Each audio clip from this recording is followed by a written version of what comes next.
Welcome to Blizzard Fire. We hope this video helps fire up your solution. Automation clips control plugin and mixer parameters over time in FL Studio 24. They let you shape volume, filter cutoff, and effect sends precisely. Think of them as patterns that automate knobs and sliders during playback. To create one, right-click a parameter and choose Create Automation Clip from the menu.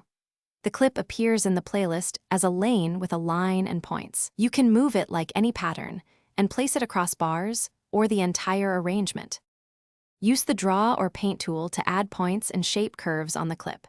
Select points and drag vertically to change parameter values instantly during playback. Set snap to grid to 1/4 or 1/16 for precise timing control. Right-click the line to add a point or delete unwanted points quickly.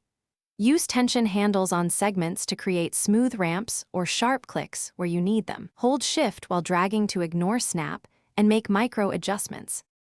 Link multiple parameters to one controller using the link to Controller Dialog for global control.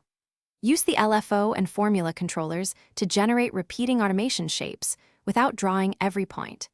Combine generated automation with manual clips by layering clips in the playlist and adjusting clip gain. Map external MIDI controllers to automation for hands-on performance and recording in real time.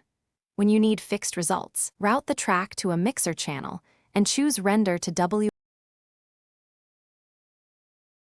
Thanks for watching. If you found this helpful, don't forget to like and subscribe.